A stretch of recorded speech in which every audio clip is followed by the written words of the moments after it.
ഈ നാളുകളിൽ ഇവിടെ നടക്കുന്ന കൺവെൻഷനുകളിൽ കഴിഞ്ഞ 43 വർഷമായി എനിക്ക് സ്ഥിരമായി പങ്കെടുക്കുവാൻ സാധിക്കുന്നുണ്ട്. കാരണം കൺവെൻഷൻ ഗായക സംഘത്തിൽ പങ്കെടുക്കുന്നത് കൊണ്ട് കഴിഞ്ഞ 43 വർഷക്കാലം ഞാൻ ആ ഗായക സംഘത്തിലെ അംഗമായി പ്രവർത്തിക്കുന്നു. തന്നെയുമല്ല, ഇപ്പോൾ DSMCയുടെ ട്രഷററായും പ്രവർത്തിക്കുന്നത് കൊണ്ട് ഒരു അനുഭവം ഈ മേഖലയിൽ നിന്ന് എനിക്കുണ്ടായിട്ടുണ്ട്. കഴിഞ്ഞ നാളുകളിൽ ലഭിച്ച ഈ കൺവെൻഷനിൽ ലഭിച്ച നല്ല അനുഭവങ്ങളെ ഓർത്ത് ദൈവത്തിനെ സ്തോത്രം ചെയ്യുകയാണ്. കടന്നു വരുന്ന ജനം ഏറ്റവും അനുഗ്രഹിക്കപ്പെട്ടവരായി തീരുന്നോർത്ത് സ്തോത്രം ചെയ്യുന്നു. അനേകർക്ക് തീരുമാനങ്ങൾ എടുക്കുന്ന ഈ 8 ദിവസത്തെ കൺവെൻഷൻ തീരുമാനങ്ങൾ എടുക്കുന്ന ദിവസങ്ങളാണെന്നുള്ളതിന് യാതൊരു സംശയവുമില്ല. ഈ നാളുകളിൽ ലഭിക്കുന്ന എല്ലാ നന്മകളെയും ഓർത്ത് ദൈവത്തെ സ്തുതിക്കുകയാണ്. കടന്നു വരുന്ന ജനം ഏറ്റവും അനുഗ്രഹിക്കപ്പെട്ടവരായിട്ടാണ് മടങ്ങിപ്പോകുന്നതെന്നുള്ള യാതൊരു സംശയവുമില്ല. ഞാൻ ഓർക്കുമ്പോൾ കഴിഞ്ഞ 43 വർഷം തിരിഞ്ഞു നോക്കുമ്പോൾ ആദ്യകാലങ്ങളിലേക്കാൾ എത്രയോ വ്യത്യസ്തമാണ് ഇന്ന് നടക്കുന്ന കൺവെൻഷൻ എന്നുള്ള യാതൊരു സംശയവുമില്ല. അന്ന് പലപ്പോഴും പലർക്ക് പല ബുദ്ധിമുട്ടുകളും ഒക്കെ ഉണ്ടായിരുന്നു. എന്നാൽ ഒത്തിരി ബുദ്ധിമുട്ടുകൾ ഓരോ വർഷം കഴിയുന്തോറും ഇതിൻ്റെ പ്രവർത്തനങ്ങളിൽ പുതിയ പുതിയ അനുഭവങ്ങൾ ഉണ്ടാകുന്നു എന്നുള്ളതിന് യാതൊരു സംശയവുമില്ല. ഈ കൺവെൻഷൻ ഏറ്റവും അനുഗ്രഹിക്കപ്പെട്ടവർക്ക് സ്തോത്രം ചെയ്യുന്നു. അനേകർക്ക് ഇതിന് അനുഗ്രഹമായി തീരുന്നവർക്ക് സ്തോത്രം ചെയ്യുന്നു. സഭയുടെ ഏറ്റവും നല്ല ഒരു ആത്മീയ അന്തരീക്ഷം നിറഞ്ഞു തുളുമ്പുന്ന അനുഭവത്തിൽ ഈ കൺവെൻഷൻ ആയിത്തീരുവാൻ വീണ്ടും ഞങ്ങൾ ഒരുമിച്ച് പ്രാർത്ഥിക്കുന്നു. ദൈവം അതിന് സഹായിക്കട്ടെ എന്ന് ആശംസിക്കുന്നു.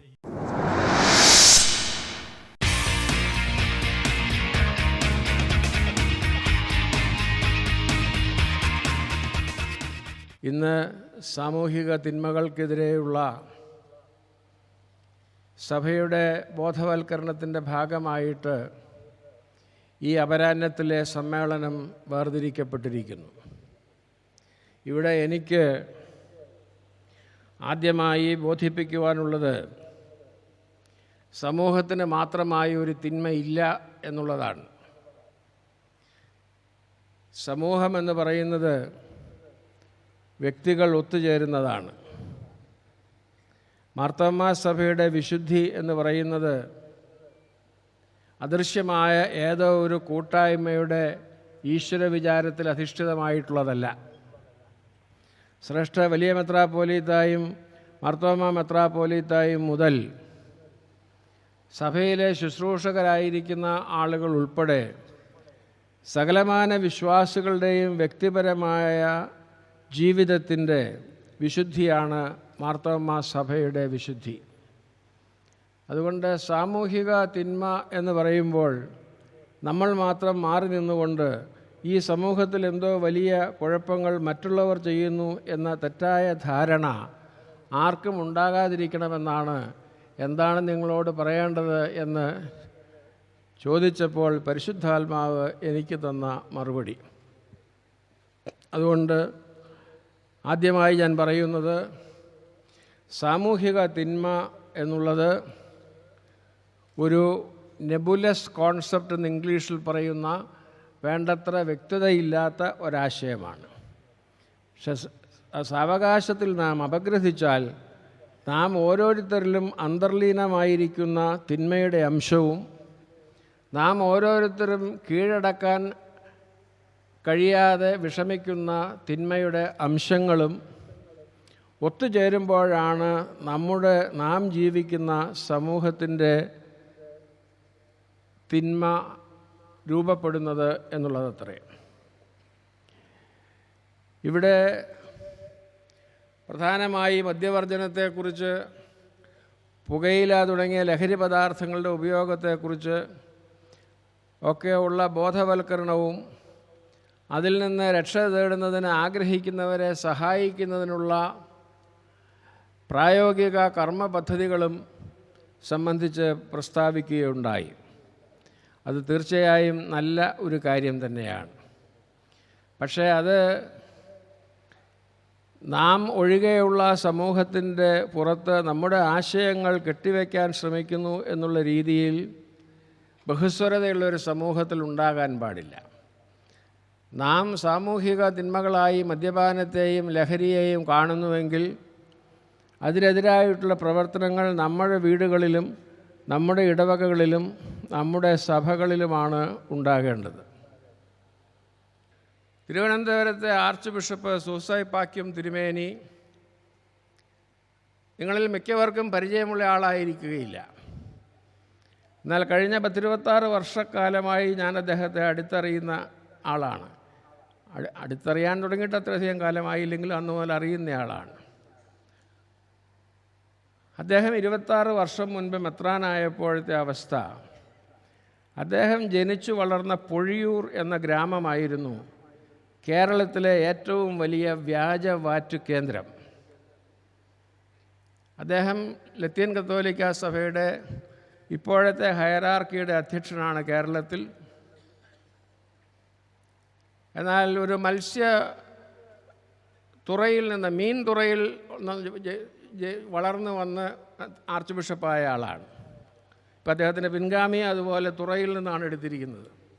വളരെ ദരിദ്രമായ സാഹചര്യങ്ങളിൽ കടലിൽ പോയി ജീവിക്കുന്ന മനുഷ്യർ. അദ്ദേഹത്തിന് അതറിയാമായിരുന്നു. പക്ഷെ അദ്ദേഹം മെത്രാനായപ്പോൾ ആദ്യം ചെയ്തത് സർക്കാർ അടിയന്തരമായി എക്സൈസ് ഡിപ്പാർട്ട്മെൻറ്റിനെ ശക്തിപ്പെടുത്തി പൊഴിയൂരിലെ വ്യാജവാറ്റ് തടയാൻ കർശന നടപടി സ്വീകരിക്കണം എന്ന് പറഞ്ഞ് സെക്രട്ടേറിയറ്റിന് മുമ്പിൽ ഇരിക്കുകയല്ല. അദ്ദേഹവും അദ്ദേഹത്തോട് ചേർന്ന് നിന്ന തിരുവനന്തപുരം രൂപതയിലെ, അന്നത് രൂപതയായിരുന്നു, പുരോഗമന ഇച്ഛുക്കളും ക്രിസ്തുവിൻ്റെ സാക്ഷ്യം ശരീരത്തിലും ആത്മാവിലും വഹിച്ചവരുമായ കുറച്ച് കൊച്ചച്ചന്മാരും കന്യാസ്ത്രീകളും ഈ പൊഴിയൂർ പ്രദേശത്ത് ഓരോ വീട്ടിലും കയറി ഇറങ്ങി. മദ്യപിക്കുന്നവരോട് മദ്യപിക്കരുത് എന്ന് പറഞ്ഞ് അവരെ പ്രേരിപ്പിച്ചു. വ്യാജമദ്യം ഉണ്ടാക്കുന്നവരോട് വ്യാജമദ്യം ഉണ്ടാക്കരുത് എന്ന് പറഞ്ഞ് അവരെ ധൈര്യപ്പെടുത്തി. അവർക്ക് വേറൊരു വഴിയില്ല ജീവിക്കാൻ, ഇതാണ് ഞങ്ങളുടെ വരുമാനമാർഗം പിതാവേ എന്ന് പറഞ്ഞപ്പോൾ അവരുടെ പുനരധിവാസത്തിന് ഏർപ്പാടുകളുണ്ടാക്കി. 3 വർഷം കൊണ്ട് പൊഴിയൂർ മദ്യവിമുക്തമായി. അത് കഴിഞ്ഞപ്പോൾ അതിനവിടെ ഒരു സ്വീകരണം സംഘടിപ്പിക്കുകയും സ്വീകരണം ഏറ്റുവാങ്ങുകയും ചെയ്തത് അന്നത്തെ മന്ത്രിയാണ്. അത് വേറെ കാര്യം. തിരുവേനിയെ സ്വീകരണത്തിന് ക്ഷണിച്ചപ്പോൾ അദ്ദേഹം പറഞ്ഞു, എനിക്ക് സ്വീകരണം വേണ്ട, ഞാൻ എന്നെ ഏൽപ്പിച്ച ദൗത്യം നിർവഹിക്കുകയാണ്. അതായിരിക്കണം മാതൃക. മാർത്തോമാ സഭയിലെ ലഹരി വിമോചനത്തിന് വേണ്ടിയിട്ട് ഉള്ള പ്രവർത്തനങ്ങൾ സമൂഹത്തെ ബോധവൽക്കരിക്കുന്നതിന് പ്രയോജനപ്പെടുവാൻ വേണ്ടി തുടർന്നാലും സഭയ്ക്കതൊരാവശ്യമായി തുടരരുത് എന്നാണ് എൻ്റെ ആഗ്രഹം. ആശുപത്രികൾ ഉദ്ഘാടനം ചെയ്യുമ്പോൾ ഞാൻ പലപ്പോഴും പറയാറുണ്ട്, ഈ ആശുപത്രി അടച്ചുപൂട്ടാനിടയാകട്ടെ എന്ന്. രോഗികൾ ഉണ്ടാകാതിരിക്കാൻ വേണ്ടിയാണ് ആശുപത്രികൾ ഉണ്ടാകേണ്ടത്. നാം നന്മകൾ പാലിക്കുമെങ്കിൽ ആ നന്മകളുടെ അടിസ്ഥാനത്തിൽ സമൂഹത്തിലേക്ക് നന്മ പ്രസാരണം ചെയ്യുവാൻ നമുക്ക് കഴിയും. അതുകൊണ്ട് വ്യക്തി എന്നുള്ള നിലയിൽ നിങ്ങളും ഞാനും തിന്മ ചെയ്യാതിരുന്നാൽ സാമൂഹിക തിന്മ എന്നൊരു സാധനം ഉണ്ടാവുകയില്ല. പെന്തക്കോസ്ത് നാളിൽ പരിശുദ്ധാത്മാവിനായി കാത്തിരുന്ന, ഒരുമനപ്പെട്ട് പ്രാർത്ഥിച്ചു കൊണ്ടിരുന്ന സമൂഹത്തിൽ ഒരു സാമൂഹിക തിന്മയും ഉണ്ടായിരുന്നില്ല. അത് വിശുദ്ധന്മാരുടെ കൂട്ടായ്മയായിരുന്നത് കൊണ്ടാണ്.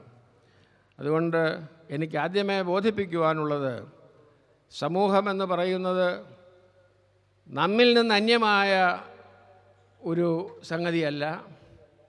സമൂഹത്തിൻ്റെ തിന്മ എന്ന് പറയുന്നത് നമ്മുടെ തിന്മകളുടെ ആകത്തുകയാണ് എന്നുള്ളതാണ്. അതുകൊണ്ട് നാം ആദ്യം പരിഗണിക്കേണ്ടത് ഈ സാമൂഹിക തിന്മ ഉന്മൂലനം ചെയ്യപ്പെടണമെങ്കിൽ വ്യക്തിതലത്തിൽ തിന്മകൾ ഉന്മൂലനം ചെയ്യപ്പെടണം. വ്യക്തിതലത്തിലെ തിന്മകൾ പലതരത്തിൽ മാറാം. ഇപ്പോൾ കഴിഞ്ഞ നൂറ്റാണ്ടിലുണ്ടായിരുന്ന പ്രശ്നങ്ങളല്ല. ഞാൻ സ്കൂളിൽ പഠിക്കുന്ന കാലത്ത്, കോളേജിൽ പഠിക്കുന്ന കാലത്ത് ഇംഗ്ലീഷിൽ ഒരു W മാത്രമാണ് ഉണ്ടായിരുന്നത്. അതുതന്നെ ഒരു മെനക്കെട്ട അക്ഷരമായിരുന്നു. 2 V കൂട്ടി എഴുതിയ പോലെ എഴുതും, 2 U കൂട്ടി എഴുതിയ പോലെ വായിക്കും. W. മലയാളികളാണെങ്കിൽ അതിൻ്റെ ഉച്ചാരണം ശരിക്കും മനസ്സിലാകാത്തത് കൊണ്ട് W വെച്ച് തുടങ്ങേണ്ട വർഗീസ് മുതല പേരുകളെല്ലാം നമ്മൾ പാരമ്പര്യമായി V വെച്ചാണ് തുടങ്ങുന്നത്. 2 അക്ഷരത്തിൻ്റെയും ഉച്ചാരണം നമുക്ക് അറിഞ്ഞുകൂടാന്നർത്ഥം. പക്ഷേ ഒരു W തന്നെ മെനക്കേടായിരുന്നു.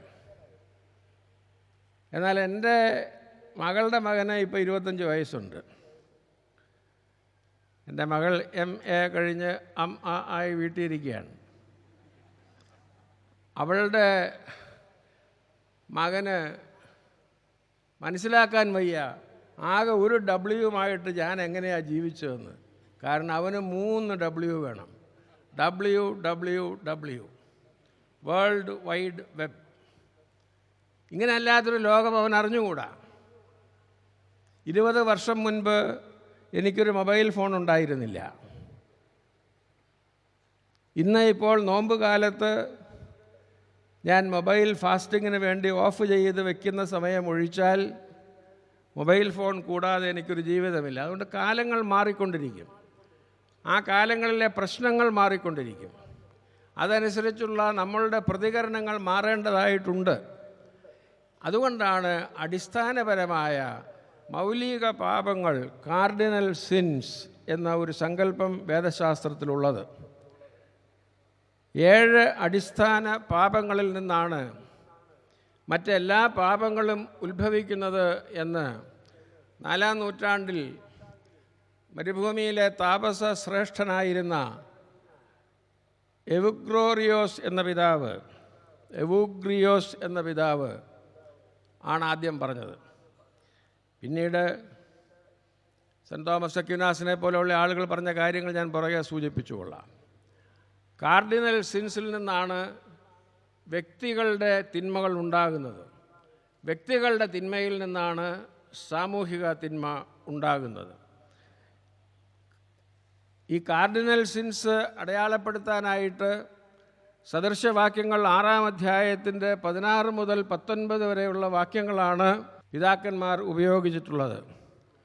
6 കാര്യം യഹോവ വെറുക്കുന്നു, 7 കാര്യം അവൻ അറപ്പാകുന്നു. ഗർവമുള്ള കണ്ണും വ്യാജമുള്ള നാവും കുറ്റമില്ലാത്ത രക്തം ചൊരിയുന്ന കൈയും ദുരുപായം നിരൂപിക്കുന്ന ഹൃദയവും ദോഷത്തിന് ബന്ധപ്പെട്ട് ഓടുന്ന കാലും ഭോഷ്ക് പറയുന്ന കള്ളസാക്ഷിയും സഹോദരന്മാരുടെ ഇടയിൽ വഴക്കുണ്ടാക്കുന്നവനും തന്നെ. ഇതിൻ്റെ തുടർച്ചയായിട്ടാണ് ദുർനടപ്പ് മുതൽ വെറിക്കൂത്ത് വരെ 15 ഇനങ്ങൾ എണ്ണിപ്പറഞ്ഞ ഗലാത്യ ലേഖനത്തിൽ പൗലോസ് പറയുന്നത്. പക്ഷെ അടിസ്ഥാന പാപങ്ങൾ ആണ് സഭയിലെ അംഗങ്ങൾ ക്രിസ്തീയ ജീവിതത്തിൻ്റെ അടിസ്ഥാനമായി തിരിച്ചറിയേണ്ടത്. എന്താണ് അടിസ്ഥാന പാപങ്ങളെന്ന് പറയുന്നത്? 1 അഹങ്കാരം, 2 അത്യാഗ്രഹം, 3 മോഹം, 4 ഭക്ഷണപ്രിയത, 5 അസൂയ, 6 ക്രോധം, 7 അലസത. ഈ 7 പാപങ്ങളിൽ നിന്ന് ഉദിക്കുന്നതായ നമ്മുടെ ദൈനംദിന ജീവിതത്തിലെ സാഹചര്യങ്ങളിൽ നാം കണ്ടുമുട്ടുന്ന സംഗതികളാണ് വ്യക്തികളെ തിന്മയിലേക്ക് നയിക്കുന്നത്. എല്ലാവരും എല്ലാ തിന്മകൾക്കും അടിപ്പെടുന്നില്ല. എന്നാൽ ഒരു സമൂഹമായി നമ്മൾ നോക്കുമ്പോൾ 1000 മാർത്തോമാക്കാരുണ്ടെങ്കിൽ 1000 വ്യത്യസ്തങ്ങളായ തിന്മകളാണ് ഓരോരുത്തർക്കും ഉള്ളത് എങ്കിൽ ആ സമൂഹത്തിൻ്റെ തിന്മ ഒരു തിന്മയല്ല 1000 തിന്മയായി മാറുകയാണ് ചെയ്യുന്നത് എന്നുള്ളതാണ് നമ്മൾ തിരിച്ചറിയേണ്ടത്. ഇതിൻ്റെ ഏറ്റവും നല്ല ഉദാഹരണം പുറപ്പാട് പുസ്തകത്തിൻ്റെ 32-34 അധ്യായങ്ങളിൽ നാം വായിക്കുന്നതാണ്. അവിടെ ഒരിടത്ത് നാം കാണുന്നത് അക്ഷമ കൂടിയപ്പോൾ ജനം അവരുടെ കൈവശമുണ്ടായിരുന്ന സ്വന്തമായ സ്വർണമെല്ലാം ഉപയോഗിച്ച് ഒരു വിഗ്രഹമുണ്ടാക്കി എന്നുള്ളതാണ്. എന്നാൽ ആ വിഗ്രഹത്തെ നിർമ്മിച്ചത് ശരിയായില്ല എന്ന് മോശെ അവരെ ബോധ്യപ്പെടുത്തി കഴിഞ്ഞപ്പോൾ ദൈവത്തിൻ്റെ ആലയം അലങ്കരിക്കുന്നതിന് വേണ്ടി അവർ ഉപയോഗിച്ചതും അതേ സ്വർണം തന്നെയായിരുന്നു. സ്വർണം വാല്യൂ ന്യൂട്രൽ, മൂല്യനിരപേക്ഷം എന്ന് തർജ്ജമ ചെയ്യാവുന്ന ഒരു സംഗതിയാണ്. നമ്മളുടെ പാരമ്പര്യമായിട്ടുള്ള ചിന്താഗതി കൊണ്ടാണെങ്കിലും ഒരല്പം സ്വർണം കാതിലോ കഴുത്തിലോ ഇല്ലാത്ത ഒരു സ്ത്രീയെ കാണുമ്പോൾ അതൊരു പോരായ്മയാണ് എന്ന് തോന്നും മലയാളികൾക്കെങ്കിലും ചുരുങ്ങിയത്. എന്നാൽ അമിതമായ സ്വർണത്തിൻ്റെ ഉപയോഗം വരുമ്പോൾ ആ സ്വർണം ഒരു തിന്മയായിട്ട് മാറുന്നു.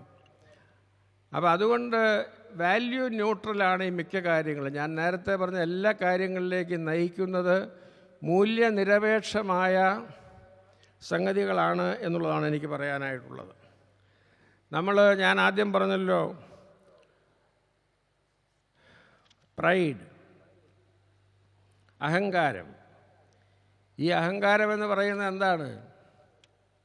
അഹങ്കാരം എന്ന് പറയുന്നത് നമുക്ക് ഓരോരുത്തർക്കും നമ്മളാണ് ലോകത്തിലേക്ക് വലിയ ആളുകൾ എന്ന് വിചാരിക്കാൻ കഴിയുന്നതാണ് അഹങ്കാരം.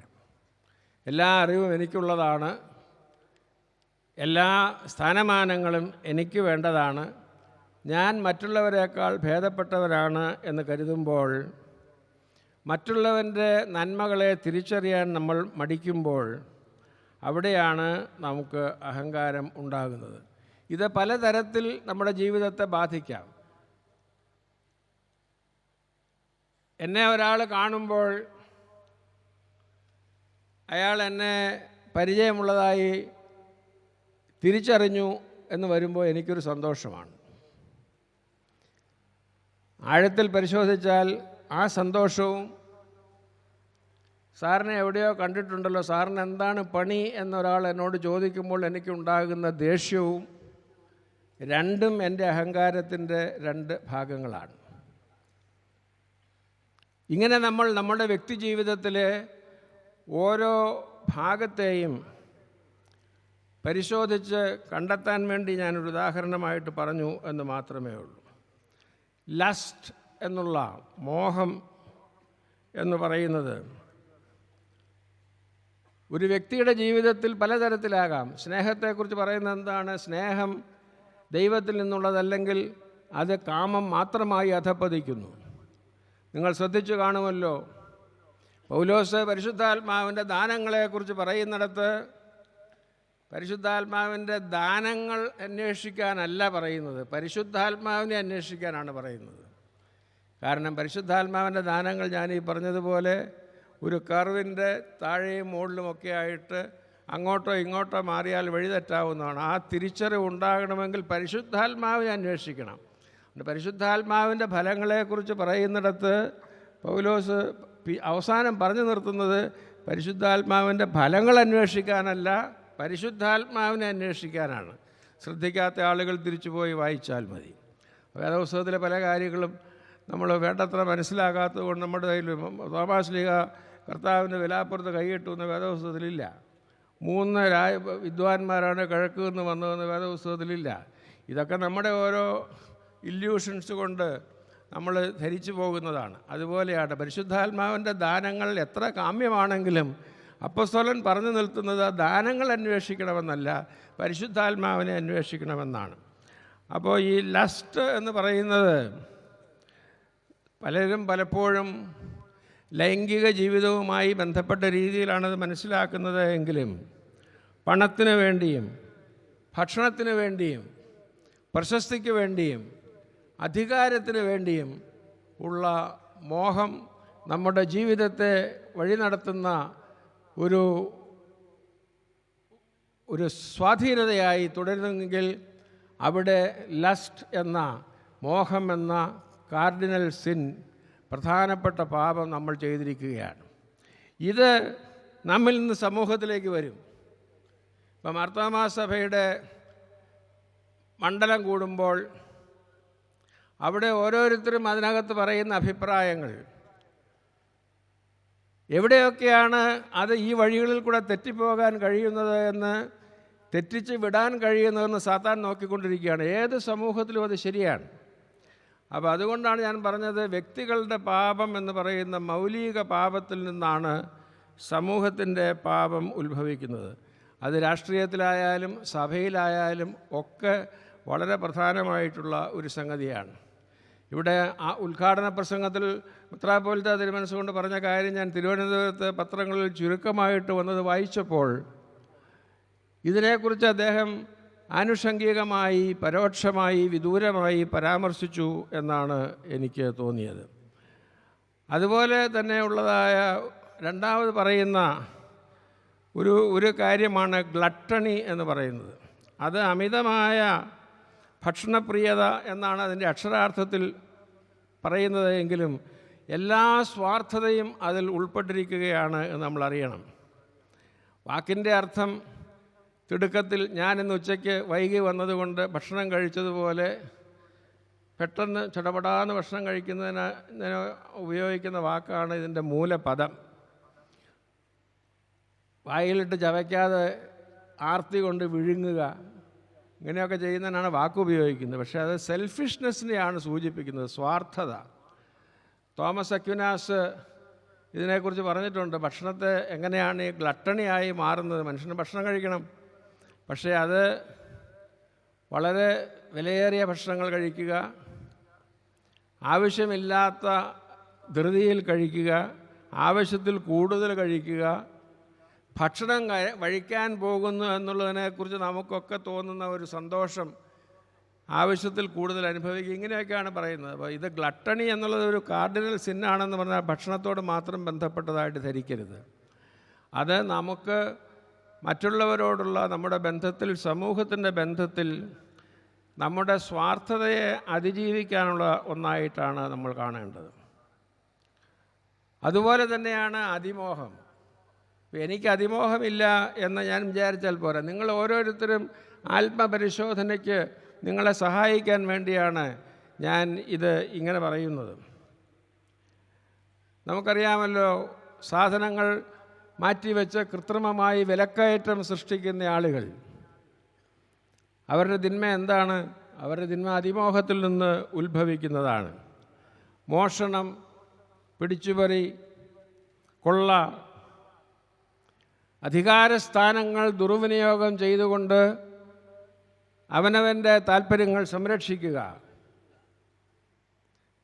ആധ്യാത്മിക നൽവരങ്ങൾ കൈമാറ്റം ചെയ്യുന്നതിന് വേണ്ടി ദുർമാർഗങ്ങൾ ഉപയോഗിക്കുക, സിമോണി എന്നാണ് വാക്ക്. ഇതൊക്കെ ഇതിൽ പെടുന്നതാണ്. ഇതൊക്കെ നമ്മൾ ഓരോരുത്തരും ആലോചിച്ച് നോക്കണം. നമ്മളുടെ ജീവിതത്തിലെ ഏത് സാഹചര്യത്തിലാണ് ഈ അത്യാഗ്രഹത്തിൻ്റെ എലിമെൻ്റ് കടന്നു വരുന്നത് എന്ന് നമ്മൾ ആലോചിക്കണം. അലസത. നമ്മൾ അലസരായിരിക്കാൻ വിളിക്കപ്പെട്ടവരല്ല, നമ്മൾ ജോലി ചെയ്യാൻ വിളിക്കപ്പെട്ടവരാണ്. അപ്പോൾ നമ്മൾ ശാരീരികമായും ആധ്യാത്മികമായും അലസരായി കഴിഞ്ഞാൽ കർത്താവ് നമ്മിൽ നിന്ന് പ്രതീക്ഷിക്കുന്ന തരത്തിൽ പ്രവർത്തിക്കാൻ നമുക്ക് കഴിയാതെ വരുന്നു. അതുകൊണ്ട് നാം ജോലി ചെയ്തുകൊണ്ടിരിക്കണം. ഏതാനും വർഷങ്ങൾക്ക് മുൻപ് ഒരു ദിവസം വൈകിട്ട്, ഇത്രയും കാലമൊക്കെ അധ്വാനിച്ചു, തിരക്ക് പിടിച്ച ജീവിതമാണ്, ഇനി ഒന്ന് വിശ്രമിച്ചു കളയാം. വരാന്തയിലിറങ്ങി എൻ്റെ ചാരുകസേരയിലിരുന്ന് എൻ്റെ മുൻവശത്തുള്ള സ്റ്റൂളിൽ കാല് പൊക്കി വെച്ച് വിശ്രമിക്കാം. ഇത്രയൊക്കെ അധ്വാനിച്ചാൽ മതിയെന്ന് വിചാരിച്ച് അച്ഛൻ്റെ ബാല്യകാലത്ത് ഇംഗ്ലീഷ് അധികം പഠിക്കാൻ സൗകര്യമുണ്ടായിട്ടില്ല. അതുകൊണ്ട് സുറിയാനിയിൽ കിട്ടുന്ന ചില വിവരങ്ങൾ ഇംഗ്ലീഷിൽ കൂടെ പരിശോധിച്ച് പറയണമെന്നൊക്കെ പറയാനാണ് വിളിക്കുന്നത്, വേറെ ആവശ്യത്തിനൊന്നുമല്ല. പക്ഷെ അച്ഛന് ചെവി കേൾക്കില്ല. അതുകൊണ്ട് അച്ഛൻ്റെ സണ്ണിൻലോ ആണ് എന്നെ വിളിക്കുന്നത്. ഇനി അപ്പച്ചൻ്റെ കൊടുക്കാമെന്ന് പറയുമ്പോൾ അച്ഛൻ വിഷയം അവതരിപ്പിക്കും. അതിൻ്റെ അവസാനം പറയും, മറുപടി ബാബുവിനോട് പറഞ്ഞാൽ മതി. അച്ഛൻ്റെ സണ്ണിൻലോയുടെ പേരും ബാബു എന്നാണ്. അച്ഛനോട് പറഞ്ഞാൽ അച്ഛൻ കേൾക്കൂലല്ലോ. അങ്ങനെ ഒരു പ്രാവശ്യം പറഞ്ഞ് അച്ഛൻ എന്തോ ഒരു കാര്യം പറഞ്ഞു, ഞാൻ എൻ്റെ മറുപടിയും പറഞ്ഞു, അന്വേഷിച്ച് ബാക്കി കാര്യങ്ങൾ റെഫർ ചെയ്തിട്ട് പറയാമെന്ന് പറഞ്ഞു. അച്ഛൻ എന്നെ തിരിച്ച് ഫോൺ വാങ്ങിച്ചു. ആശീർവാദ പ്രാർത്ഥന ഫോണിൽ കൂടെ എനിക്ക് നൽകി. എൻ്റെ പിതാവിൻ്റെ ക്ലാസ്മേറ്റാണ് ആ അവകാശത്തിൽ. അത് കഴിഞ്ഞ് ഫോൺ വെക്കുന്നതിന് മുമ്പ് അച്ഛൻ്റെ സണ്ണിൻലോ പറഞ്ഞത്, അപ്പച്ചനെ ഏതാണ്ടൂടെ പറയാനുണ്ട്. വീണ്ടും അദ്ദേഹം ലൈനിൽ വന്നപ്പോൾ എന്നോട് പറഞ്ഞത് എന്താണെന്നറിയാമോ? എടാ, ദൈവം എനിക്കും നിനക്കും ചില വരങ്ങൾ നൽകിയിട്ടുണ്ട്, അത് മരണം വരെയും ഉപയോഗിക്കാനുള്ളതാണ്. വെള്ളം ഒരിടത്ത് കെട്ടിക്കിടന്നാൽ പ്രയോജനമില്ല. അത് കനാൽ വഴി കൃഷിക്കോ പൈപ്പ് വഴി കുടിക്കാനോ കിട്ടിയാലേ വെള്ളം കൊണ്ട് ഗുണമുള്ളൂ. അതുകൊണ്ട് ദൈവം നിനക്ക് തന്നിട്ടുള്ള കഴിവുകൾ, നിനക്ക് 70 വയസ്സ് കഴിഞ്ഞു എന്ന് പറഞ്ഞ് ഇനി ഒന്നും ചെയ്യാനില്ല എന്ന് വിചാരിക്കരുത്. എനിക്ക് 100 വയസ്സാവാൻ പോണു.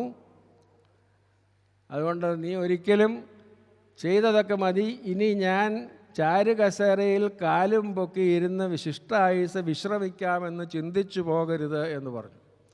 അപ്പോഴാണ് എനിക്ക് മനസ്സിലായത് വാസ്തവത്തിൽ ദൈവം തമ്പുരാൻ മുകളിലുണ്ടെന്ന്. ഞാൻ ഇവിടെ ഇരുന്നൊരു കാര്യം പറയുന്നു, ഇനി ഞാൻ ചാരുകസേരയിലിരുന്ന് കാല് പൊക്കി വെച്ച് വിശ്രമിക്കാം എന്ന് വിചാരിക്കുന്നത് സാറ്റലൈറ്റ് ടെലിഫോൺ വഴി അവിടെ കേട്ടിട്ട് ദൈവം എനിക്ക് മറുപടി തരുന്നത് എൻ്റെ അപ്പൻ്റെ ക്ലാസ്മേറ്റ് കണിയാമ്പറമ്പിൽ അച്ഛനെ കൊണ്ട് ഫോണിൽ വിളിപ്പിച്ചിട്ട് അതേ വാക്കുപയോഗിച്ച് പറയുകയാണ്. ഞാനിത് പറയാൻ കാരണം laziness is a cardinal sin.